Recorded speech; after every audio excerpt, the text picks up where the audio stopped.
Today, we are talking about a big feud, Alex Cooper versus Alix Earle, who are sort of two leading lights in the digital economy. And we're going to talk about modern feuds. We've had a lot of messages asking us about this feud. Yeah. And I know very little about it, but fortunately I'm sitting opposite someone who knows a bit more about it. Oh, believe me, I've done my degree in it.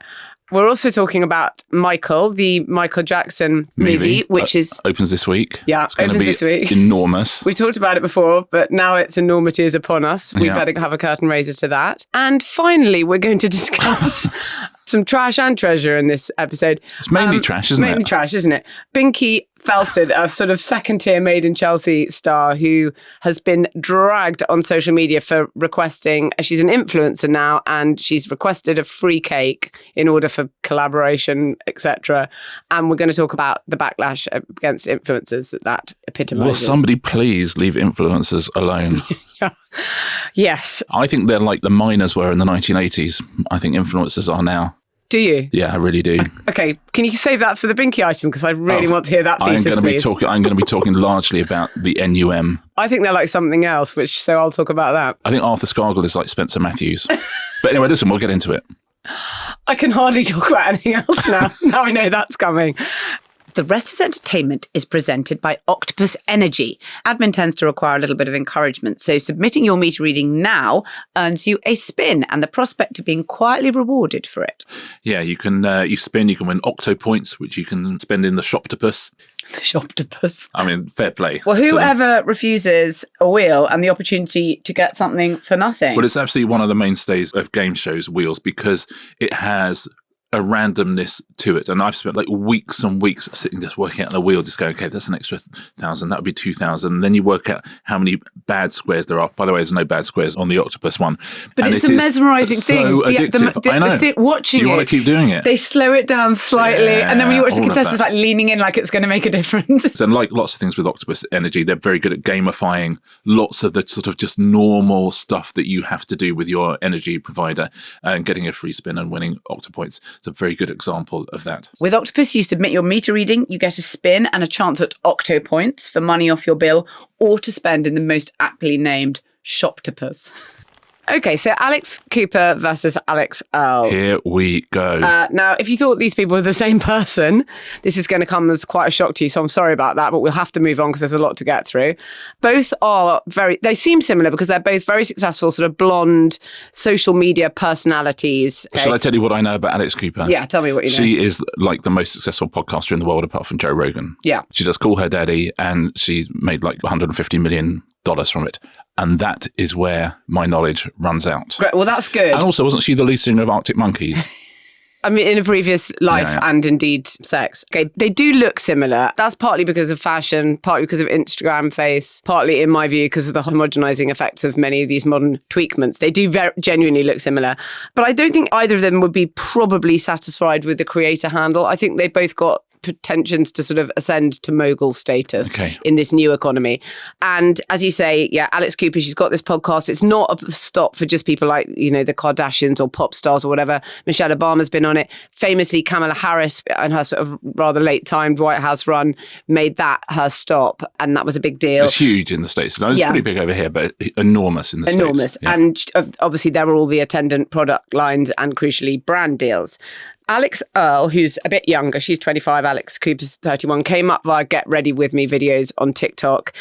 She then came second in a series of Dancing with the Stars. You've talked about how they're bringing all these younger people influencers and what have you. She came second in a series and people really supported her. You know, like Lady Gaga came out for her. So it became quite a big sort of thing.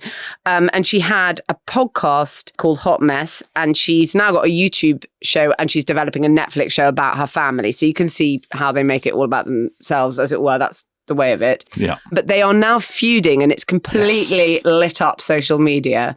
And I have to tell you the timeline. This feels like, by the way, when I'm doing this timeline, you're probably thinking, stop now, I get the point with it. But actually all of it's important and I'll get to why. Look at all of this, but please pay attention to the lecture. No. There will be a test afterwards. The staging posts are important. The chronology is very important. So in August 2023, they first collaborate, these two. There's a post reading, two blondes walk into a boardroom. You see the whole mogul thing.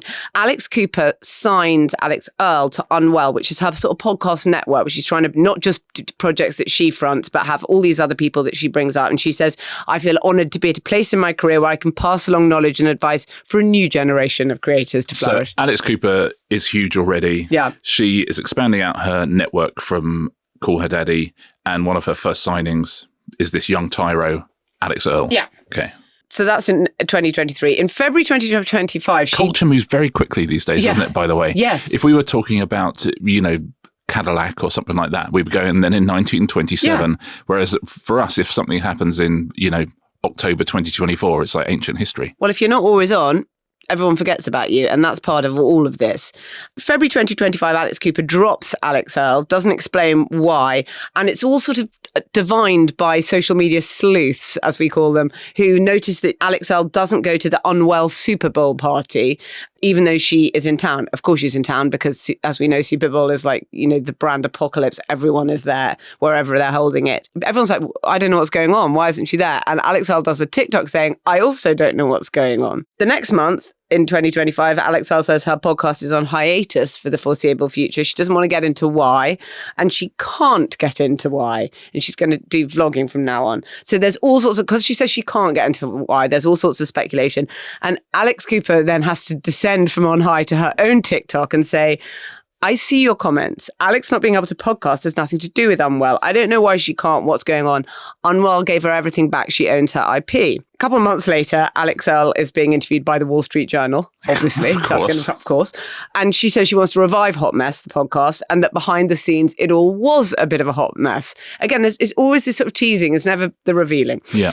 But the biggest tease comes in August last year, where she is on a TikTok and she says... This is Alix Earle. This is Alix Earle. Says, my co-star tells me that I can start shit today. I mean, is this my time I've been waiting for to go? It's like I have so much information. We could go. God, this is so... I know it seems petty, but wait, because I do have a theory on that. Okay, great. Okay. And then in the comment section, everyone's like, well, yeah, tell us what happened with Alix Cooper. And she replies, how much time do you have? But again, she does not deliver. Loads of time. Yeah, honestly, I just asked you the question. Yeah. Let's assume I'm interested. I'm a person in the modern attention economy. I have apparently infinite amount of time for all this. That's like when you say, how are you to someone, you go, oh my God, I mean, how much time you got? And you go, I mean, go on. They go, oh, it doesn't matter. Yeah, it's very like that. All of this is like that. And Alix Cooper then posts a video saying, how much time you got? Because we could go all night. So she seems to be obliquely replying to this. And she sets her video to Circus by Britney Spears, which is a song that Alix Earle had danced to the month before on Dancing with the Stars. This is all ridiculous. Oh my God, it's like a Dickens novel. Yeah. When you used to serialise them chapter by chapter. And he was making up as he went along. But you know the audience. We've talked about this so much on this podcast before, this kind of sleuthing that happens, that I now think it almost needs an official title. It's like open source intelligence investigations where people are trying to picture what happened in a plane crash, did rush down the plane. CSI stuff I don't care about. Yeah. Exactly. Okay. Thank God. Finally now we're in the present day, April 2026. Okay.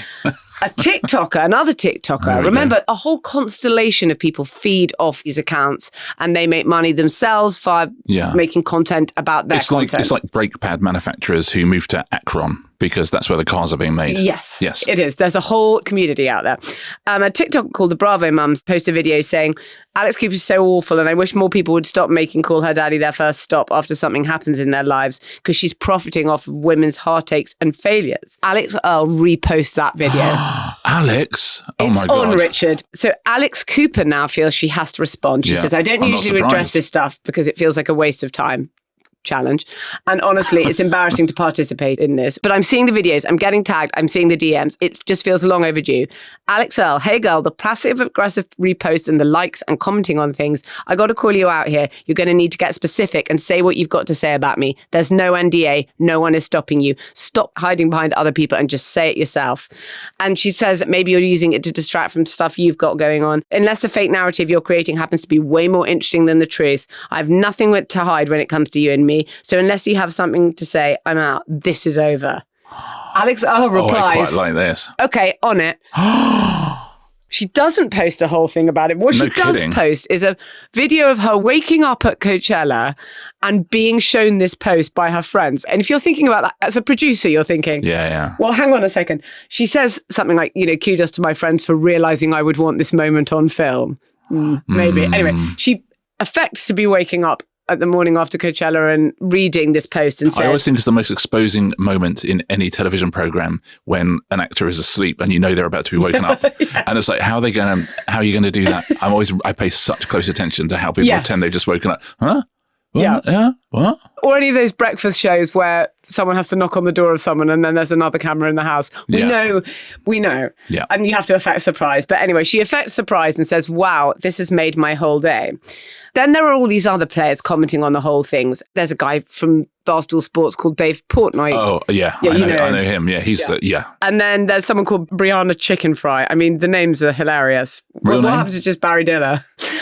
When we were talking about moguls. She's called Brianna LaPaglia, I think. Anyway, Brianna Chicken Fry says, I was a fan of Alix Cooper before I knew the wrath of fucking Alix Cooper and what she does to people and how she treats people. She's lost Brianna Chicken Fry? Yeah, she's lost Chicken Fry. I'm friends with Alix Earle. Alix Earle told me everything that transpired between those 2 years ago at the Super Bowl. Didn't happen at the Super Bowl, but that's when she told me everything. But she won't say anything more because it's not her story to tell. Jesus. Now, at time of recording, Monday morning, the very latest was that Alix Earle had posted a video of her pole dancing and said, sorry, been filming this week. Soundtrack, you don't own me. End timeline for now, Richard. Okay, for now. Okay. The reason we had to go all through that, because you'll have got the sense from it that following all this stuff is genuinely a full-time job. Yes. Yeah. Now I know what you do. Yeah. I can't believe you managed to fit in Paris this week. I know. Sorry, what we're really talking about is a story about how the attention economy works, and being always on, you're keeping attention, and then you're keeping the eyeballs, and effectively you are still selling them those products and the brand collaborations, all of that. That is a huge part of it. We have always had, obviously, scandals and feuds. We always have had. But what's changing is the entire sort of structure and dynamic and the texture of those stories. They're driven by the platforms now and their characteristics. What we know about social media platforms is that people stay on them longer when they're angry. And that is one of the absolute fundamental things we know about that business model. And so drama and conflict is absolutely essential to all of it. But if you look at those stories and you look at the people coming in, someone's not just commenting on the story. That, as we said, it's like building a hotel near a theme park. You're hoping to cream off some of the money. So when Brianna Chicken Fry, a person who I can't believe I'm saying her name, but when Brianna Chicken Fry is saying things like that, this is all directing traffic to her, and it helps her with her brand collaborations and her with her deals. All of the subsidiaries are making money off it too. So that old adage, there's no such thing as bad publicity. This is all content. This is what their business is. This is the best content because it is making people angry or exercised or whatever, which, as we know, is what keeps them on the platform. That is a feature and not a bug. The platform is creating this kind of story in the first place. Look at how it came out. It came out by users of the platform looking at events that are staged for the platform, a Super Bowl party where you're going to post all the pictures and think, hang on, why is she not there? Why didn't she like this post? Why? All of this, everything about it is happening because of the way the platforms work. And drama and conflict is the oil running through both these women's businesses. And I have to say that really does keep people engaged. And do you think is it entirely manufactured, or was there a minor disagreement in the first place that's been blown up? I mean, in terms of the reality of the thing, because it sounds like to me a minor contractual dispute. It's a business thing, isn't it? Which would have been dealt with in the olden days by one meeting and a little payoff. But now they've both monetized it for a good couple of years. Yes, but it is sort of their whole business. Their business is them. Their business is collaborating with brands or doing deals with brands or having their own product lines. And all of that means that they're competing for the same things. And in many ways, perhaps in lots of ways, they look the same, or they bring similar audiences or whatever it is. They've got the same name. Yeah. As I've said, I do think that the platforms have completely changed the dynamics and the way these stories are uncovered, and also everyone's interest in sort of keeping them going.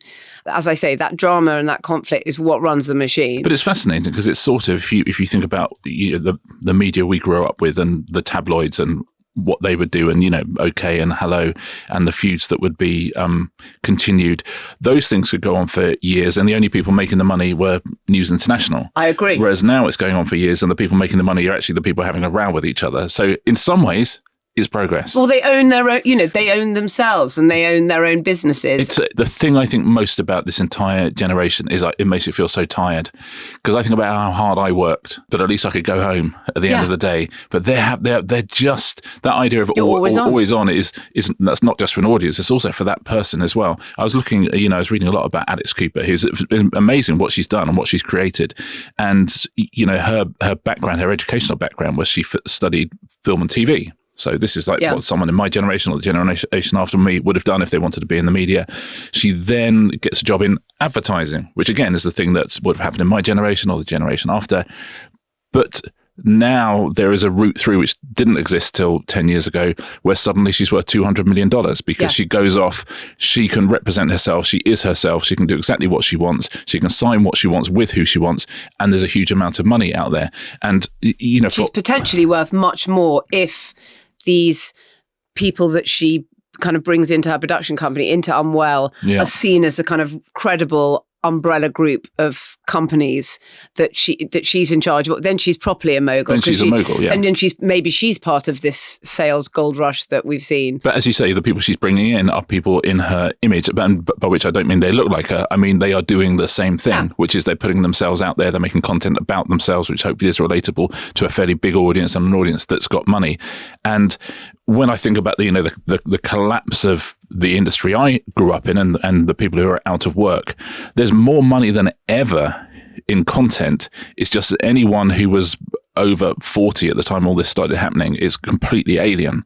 If you are starting out in the industry now, it is an absolute insane gold rush, right? Yeah, I think so. But the rules, when we're talking about this, it sounds so alien, it sounds so absurd, and yet it is the content that huge amounts of people are enjoying and huge amounts of people are spending an hour or two a day on that they would have previously spent watching a ITV drama. I agree with that, but I also agree with it at a sort of mogul level, because I've seen a lot of people saying, oh, these young female founders, how typical, they've sort of descended into amateurish bitching, really. And that's very much part of their economy. You can't imagine the old media moguls behaving like this. Huh? Okay. What? Oh my God. Yes, you can. Yeah. Let's talk about the first Trump presidency. I don't know what his routine is now. His get ready with routine is now.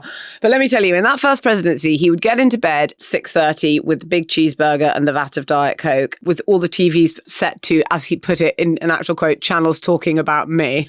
such a get ready with me routine.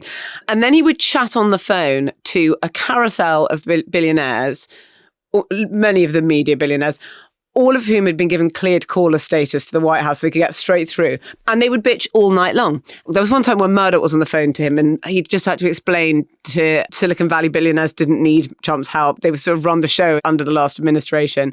And Trump just didn't understand it at all. And as soon as Murdoch puts down the phone, he just rings someone else and goes, what a fucking idiot. They are all bitching about each other. The thing is, they just do it in private. Oh, Murdoch v. Maxwell. I mean, it's all like that. But also not just doing it in private. There's lots and lots of it in public. It's just they are men. And so it's seen as somehow machinations. It is not female behaviour. Money and gossip is all of it for them. In men, it's seen as 3D chess. Yeah. Think, wow, it's amazing what they're doing, the way they're sort of moving their pieces around. But of course it was. I completely agree with you. It is not. This is not female behaviour at all. It is not female ego or male ego. It is ego. Yeah. It's money and gossip, and they all mainline it and love it. I think actually even showbiz is less bitchy than being a mogul. I think. Well, look at the Epstein files. It's taught us many, many things. Yeah. But one of them is there's a whole series of very, very high profile men who are spending a lot of their time just bitching about each other and trying to get into each other's parties. Yes. This is how these people, the new this is how someone, I would say Alix Cooper is probably further ascended to mogul than Alix Earle is, but this is how they dominate the attention economy via this sort of behaviour. Murdoch had Fox News, and that is a way of getting eyeballs. They have this, and Alix Cooper has Alix Cooper, and it remains to be seen whether the people she brings into her stable are as good at it as she is. And Alix Earle has Alix Earle. And they're doing very, very, very well off it. Thank you. I suppose my question is, can you become genuinely powerful like this in the way that the people we were talking about, those billionaires, were genuinely powerful? I mean, I think so. I think, given that Trump can become president, and a large part of that was through what at the time were seen as new media, which is reality TV. Now we would think of as old media. There's definitely a world in which a Joe Rogan or an Alix Cooper has a very, very big political career. I completely agree with that. And I think Joe Rogan's sort of doing it now, and all the beef happens, all his beef, Rogan's beef happens on air, and he talks about it, and it's content. As I say, everything is content and your life is content. I mean, if you have spent many, many years owning your own narrative, not necessarily controlling it because people come in and out of it, but owning your own narrative, you're sort of exposure proof. You know, that we saw the old media who will sort of bring you on and ask you questions about, labour reforms. You think there's a generation who've never heard people being questioned in that way and are not interested in it. And the nature of that owning your own narrative is being sort of post-shame. You just get up tomorrow and you live stream all over again. And it's interesting, I noticed, I was reading something this morning, that Taylor Frankie Paul, who we were talking about from Secret Life of Mormon Wives and the cancelled season of The Bachelorette, has completely come out and said, I'm going to show you all of my combat. There is no sense that you just be like, oh my God, I've been driven off social media, delete your account. Delete your account. Like, who deletes their account nowadays? Nobody deletes their account. That already feels like something from a decade ago. This is great. It's all engagement, and you just turn it into something else. And if you are always on, as all these people we've been talking about are, it doesn't really matter. It just ends up to being something that is content that draws more eyeballs, and that's all you need because you can sell them products. It's just money. And I think that's something quite odd. And as I say, it is entirely dictated by the platforms, and it's changed the nature of what we even consider to be anything detrimental. A feud that in the old days, I mean, Betty Davis and Joan Crawford didn't want their feuds necessarily in the newspapers. They didn't mind if they'd said something really brilliant and bitchy, but one thing, they didn't, you don't want the ongoing background to your whole life to be people talking about this, except unless you do. And I think that's what's changed, that everything is driven by these platforms and everything is ploughed back into them. And then even more dividends are paid out by them, the more there is. And it's, the one thing that's at the heart of this as well, which is why it so often is overlooked, is these are not people with a particular job. So these are not actors or sports people who actually go, you know what, I'm going to go and make some money and do my job now. This is A, their job 24 hours a day, and B, the only thing that makes them money. Creator is a job. Yeah, but it's exactly the same as if you're Rupert Murdoch. Yeah. I mean, it's the same thing. It's, you're using your force of personality and your opinions to get one over on other people and to move the chess pieces around. I mean, it's the same gig, right? And so it never sits right with me because I didn't grow up with it. But if you're born into a generation where you absolutely natively understand TikTok and all of these things, then what else would you do? Because you can make $200 million in 10 years if your head is screwed on. That's the thing that you can do. That's what Murdoch would be doing if he was 20. I mean, that's... Oh my God, the thought of a live stream. But he does have incredible gossip. He is a messy bitch. Oh my God, the messiest. The single messy... A couple of years ago, he was engaged twice in 1 year and he's like 92. Yeah. If you imagine... Taylor Frankie Paul could never. Yeah, if you imagine Rupert Murdoch was a 23-year-old woman and then... This is going to give me a bad dream. But then show the series of things that happened to him, the relationships he was in and then got out of, and what he did and how he got out of them, the things he bought and the things he sold and how he was to... You would just think this is the messiest bitch who ever lived. I'm giving up my job just so I can follow it. But no, he's I would do my degree in that. Yeah. Imagine Rupert Murdoch as a 23-year-old influencer. Oh, no, I will be all day. Anyway, I can exclusive reveal because people wonder which side I'm on in this. I am #Team Alix. I'm just here for the drama. But it also reminds me absolutely of boxers. Yes. And boxers will do this thing of saying, oh my God, I'm going to knock you out. I'm going to kill your family, all this stuff. And then afterwards they're going, what a fighter. He's a great fighter. But the whole, Tyson Fury versus Anthony Joshua, I mean, they have strung that out for such an incredibly long time. I mean, insanely long time. I don't even talk about my enemies. Yeah, you do. You never don't. It's literally, that's all you do. And now they're going to fight each other and it's way, way too late, but everyone's still going to watch it. They're going to make hundreds of millions. But again, they're men. So it's seen as... it's all in the game. Yeah, but it isn't it? Boxing sort of understood social media hype before pretty much anything. Yes. Boxing and porn, they're always ahead of the game. Marina, this week, new movie opens. It's called Michael. It's about Michael, not Barrymore, but Jackson. listeners to the podcast have heard us talking about this one before, but it's imminent and it's going to be, as you say, released this week. It's made by Lionsgate. It is tracking to open enormously. I think I said that in my sort of preview of the year. I thought it would do really well. Maybe it will get to 75 million in the US and 200 million globally. Interestingly, more globally, which is always interesting with these kind of things because he's got a big fan base around the world. But that if they did get, I can't remember what Bohemian Rhapsody got.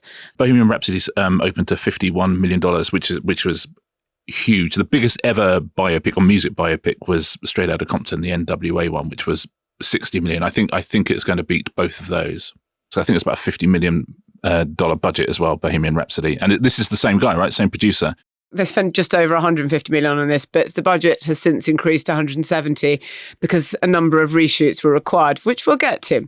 Bohemian Rhapsody, don't forget, that was a very troubled production. All sorts of things happened there. They had Sacha Baron Cohen as the lead and he left. And then Bryan Singer had to be removed from the motion picture in light of various... He was the director. I love Bohemian Rhapsody. I know That's you a did. movie. I know some... And also, if my view of that film is this: if you see that film as the John Deacon story, it's the greatest film ever made. Okay. Because it's just like this electrician who plays the drums and it's just got, oh my God, what's happening now? And if you see it through the eyes of John Deacon, it will win every Oscar in the world. It resolves into a good film. I think it's a great film. I really enjoy it. Yeah, I really, yeah. Do you not? No. I like it when, they go, Jack walks in and Ray Charles says, hit the road, Jack, and then turns to his piano. Yes, please. Okay. Let's return to Michael, which I think is a film we can both agree has a more complicated story to it. Okay, but it's got a Anton Fuqua, who directed Training Day. He's the director. Written by John Logan, who did Gladiator, did The Aviator. So they've got good people in it, good people in it. Coleman Domingo plays Joe Jackson, Michael's father, one of the great entertainment monsters. Miles Teller, Nia Long, and the estate of Michael Jackson is amongst the producers, which is quite important. What they kept, the sort of most important point of the film, I guess, under wraps for a long time with these teaser trailers, which is the performance of Jafar Jackson. Can you believe he's called Jafar? The nephew, I think he's Jermaine's son, who is playing Michael. So by way of background, I mean, we know why we're talking about this film because obviously Michael Jackson was beset by child abuse allegations. He was cleared of some. There are ongoing cases against the estate. But that estate has proved incredibly resistant to those allegations. He's the 27th biggest artist on Spotify. There's a Cirque du Soleil show all about, based on the music. Thriller Live was very, very successful and it gave way to MJ the Musical, which is also huge. Which is massive across many countries. And there's a new one opening in the West End quite soon, actually, called Can You Feel It? So is that the third Michael Jackson musical? Yeah, in not very many years. That's amazing. And anyway, the director, Anton Fuqua, said, we're going to show the good, the bad and the ugly. And Graham King, the producer, said, we're going to humanise but not sanitise. And Coleman Domingo said, I think it's actually just trying to give a great examination of an artist, what made the artist who he is, what makes him complicated, for you to leave with your own answers. Okay, right. Can I just say, I think something really interesting is going on with Coleman Domingo because he has not said anything about this film. I saw the Hot Ones he did and he literally mentioned the date of the film. That's it. He hosted SNL in the US a couple of weeks ago and just did not mention the film. You're booked because you're promoting the film. Really? So something, I don't know whether he thought, I'm just going to play one of the great entertainment monsters, as I've just said, and then thought, hang on a second, I didn't quite realise what I was getting into here because it's become, it's huge. It's very, very controversial. And it's interesting what has happened with this script because a version of the script leaked and it's been all over the place, not a stolen document, but a leaked document, but they have summarised it, which was that the original film, as everyone signed on to, started with the raid on Neverland when Michael Jackson is photographed and is forced to have his genital area photographed because Geordie Chandler, who is this kid who made these allegations against him, had been made to do a drawing of distinguishing marks. And they opened with that scene, which is quite certainly out there. Well, but also, by the way, if you're a Coleman Domingo or a John Logan, you're like, oh, okay, we're going to do this seriously and take it seriously. That I would believe suddenly, this isn't just going to be some sort of whitewash. That original script says that the drawing and the photograph don't match. But they haven't gone with that. Now, the film that you're going to see is something different because completely unfathomable. As I say, the estate are a producer on this, and the estate are absolutely kind of rapacious in how much money they want to make and how much control they have. But they were responsible for a sort of unbelievable mistake where they didn't realise that the settlement with Geordie Chandler all those years ago said that he could never be depicted in a film or whatever. And I think the Act 3 of this film, so the final third, it was entirely about this, was all about the allegations. So they had to pay for personally, the estate had to fork out the 15 million or whatever it cost for the reshoots. The movie that you are going to see, if you are going to see it, now covers Michael Jackson's rise from being in the Jackson 5 band member, family member with all that dreadful family, to solo artist. And it climaxes with the Bad Tour in 1988. So all I would say is it's a hell of a sequel if they do one. It was going to end with bad either way. Yeah. But they're talking already about this becoming the Michael Jackson universe. And, they will do future films for other albums and other eras, which, sort of makes sense. But yeah, very, very different to the original project as pitched. Yeah. And it's interesting which family members are involved. Obviously, Jermaine is involved and Jafar is in it. Jafar's very involved. Yeah, Jafar's very involved. But Janet Jackson won't speak about it and it's not clear what's happened there. But I don't know whether she's not in it at all. She's not depicted. Paris, one of his 3 children. You remember there's Prince, Paris, and now called Bijou, but formerly Blanket. We know him as the crowd surfing baby. And she said it was sugar coated, and she's not into it. Yeah, she didn't turn up to the premiere or screening, whatever they've just had of it. But the other 2 children did. So it's all sorts of different kind of views on it. But we have to say that there is still more than one case against the estate accusing Jackson of child abuse. I mean, as I've said before many times, I believe, he was a predatory paedophile. Just look at the evidence. We know how these sort of things work. It's always boys. They're all about the same age. If he was really, where are all the girls? Why was there not a sort of multi-opportunity? Everyone can share a bedroom with this man with an alarmed bedroom. But Wade Robson and James Safechuck, who were the 2 subjects of Leaving Neverland, that documentary, which is a brilliant documentary on HBO, their case is still, and is constantly being given leave to proceed, and they're still involved with all the discovery. You know how long the American legal system takes. There's something in that, the loss of shame in this as well, which is everyone just seems able to go, look, we're going to make a huge amount of money out of this. Let's just keep pushing it and pushing it and pushing it. And it does, if you're Janet Jackson or various other members of the family, you must just think, look, I loved my brother, but I recognise that there are things that happened in his life that I'm not comfortable with, and so I don't want to be part of this billion-dollar industry. But and I'm not getting any money off it in her case. Yeah. I'm fine with separating the artist from the art. I don't think people should never listen to Michael Jackson or whatever, even though other people do have a different view on that sort of thing. But when a sort of hagiography just tips over into complete image laundering, as we might say has happened here. I guess what they've done is leave such a sort of, they've left it open to say, oh, well, we'll cover all that in a sequel, or we'll cover, it would be quite difficult to be the writer of that sequel, I must say. But if they don't do that, they will do a sequel because it's obviously going to do so well.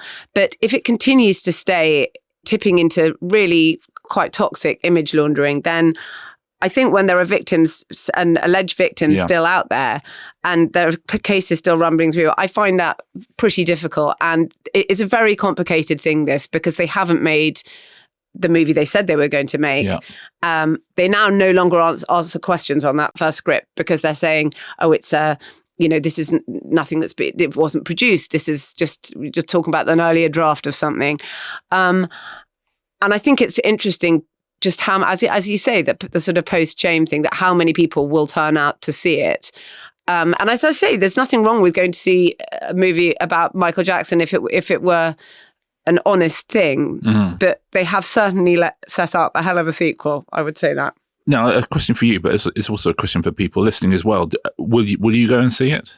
Yeah, I will see it because it's a I've seen lots of things. Yeah. It's a big newsy thing, and I want to see exactly how they've done it. I don't think I can talk properly about it unless I have seen it, and I will want to probably talk some more about it as time goes on. Yeah. So yes, I will see it. And anyway, I would listen to Michael Jackson music, and I know that some people find that appalling, but yes, I don't have a sort of problem with that, but I think you have to be realistic about what you're doing.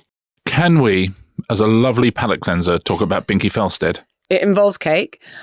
Yes, this is Binky Felstead. This is she's as I said, a sort of second tier original Made in Chelsea star / name in a P.G. Wodehouse novel. Yes. I mean, honestly, she's now an influencer, and she's in a sort of living after Made in Chelsea spin-off. If you look at her social media, she's one of those many people who is always on a free holiday. The furniture in her house is paid for. Everything, it's all, the life is, she's got 3 small children, and it's all kind of paid for content. Anyway, she asked for a cake for one of her children's birthdays from a baker called Ange de Sucre. Actually, one of our next door neighbours once had a cake from this place, paid for, and it was absolutely delicious because I had a piece. Anyway, and by the way, are you no, it's paid non-sponsored. No. Wow, because you're an idiot. Because you could have got a lot. I could have maxed out. Yeah, it was beautiful, this thing, and it tasted delicious. Anyway, but they're a small business, and she, Binky Felstead's team, we'll discuss what we think that actually involves, got in touch and said, could she have a cake in exchange for exposure? Now, that was made a mistake going to this particular baker. She's called Rashmi Bennett, and she's been quite vocal in the past about calling out this sort of thing. She completely called it out, posted some of the screenshots of sort of the begging letter for the cake. She made a satirical GoFundMe page saying, can we all club together so that this person off Made in Chelsea can get a cake for her son's birthday? The problem with this is that there's a reason for this, is that this has happened so many times to this baker before. She was once asked to make 250 macarons, and she boxed them, and she had to individually box them. She was told that, she'd get photos. No photos happened, completely ghosted. So you provide this stuff for free, and then sometimes people just don't fulfill their half of the bargain. She's been sort of blackmailed by a blogger who asked for free stuff, and then when she didn't give it, the person came outside, bought one macaron and said, oh, it's disgusting, avoid this shop. So her point about it all, Rashmi Bennett, is that the economics of this very rarely work, and the evidence of sales just isn't really there. That, okay, because your cake has been featured in a celebrity's birthday party thing, this is going to be, the floodgates of business are about to open and all this money is going to flow towards you. She sort of says, I do it as a warning to others. Yeah, and also this is Binky Felstead, it's not Tom Cruise. No, it's not, who famously gives many people cakes, which I assume he pays for. Anyway, she wrote back to Binky's rep, and she said, the optics are terrible. A rich Made in Chelsea star gets a cake for free from a small family-run business. What would have made an incredible piece of press was if Binky had paid full price for a cake, and I posted about how an influencer actually paid for their cake. Now, the rep has had to do clean up on it. By the way, that this has really kicked off, and this is because, as we keep saying, influencers are becoming like the most hated job, even worse than journalists and estate agents, and maybe even serial killers. And the rep says, this happens all the time. This is a normal thing to do. But the perception is that they ask for absolutely everything at the influencers. And there are also a growing number of people who will just say they're an influencer, I have 700 followers. Please, can you give me a spa weekend? I mean, it's, and actually fielding the sheer volume of requests. I've talked to quite a lot of people about this, and sometimes they say fielding requests is a job in itself, because you get so many, and they come into your places of work and say, I want to film now. Dealing with all of this. I mean, and you've seen lots of people say in restaurants, we're going to have to ban people with cameras because they're, standing there taking up all the space in the restaurant filming, and it's just becoming ridiculous. People in gyms constantly filming, which is, you mustn't film in gyms.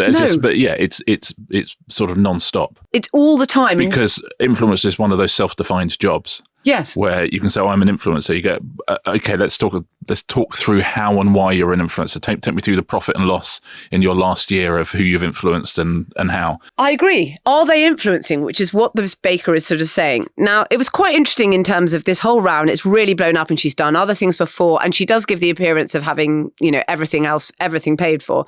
But the numbers were quite interesting. So, people are saying, I would actually even expect something to be given to me and then I would ask to be paid for the post, £2,000, £5,000.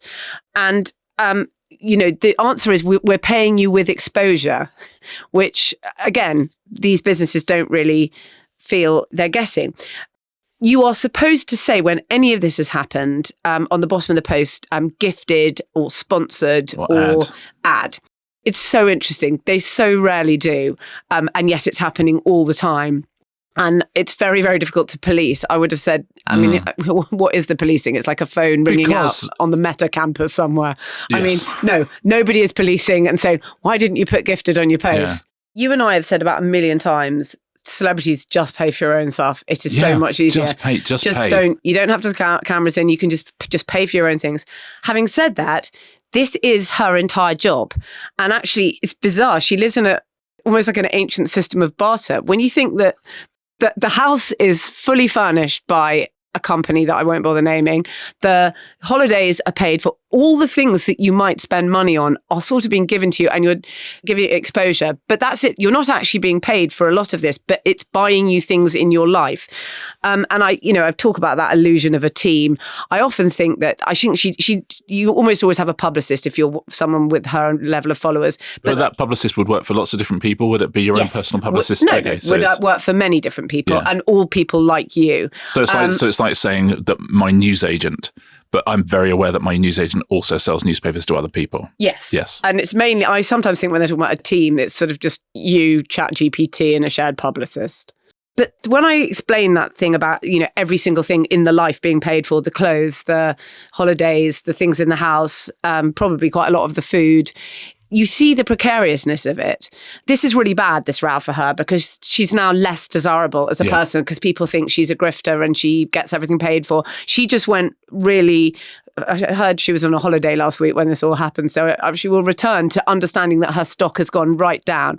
And that is the precariousness of all of these things. Again, we're talking about the platforms, but it's true.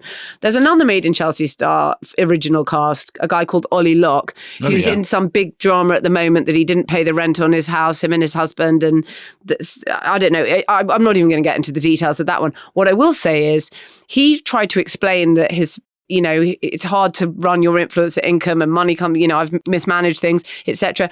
But he did it by giving a tearful interview saying, I'm having a sort of breakdown. And I just thought, don't do that. I'm so sorry. You look a mess now, and people don't want to give free things to messes. And this is your whole business. I'm so sorry to say, but this is the precariousness of the life, that if it requires you to seem happy and breezy and aspirational. And if you seem like a grifter, then fewer people are going to want to give you things.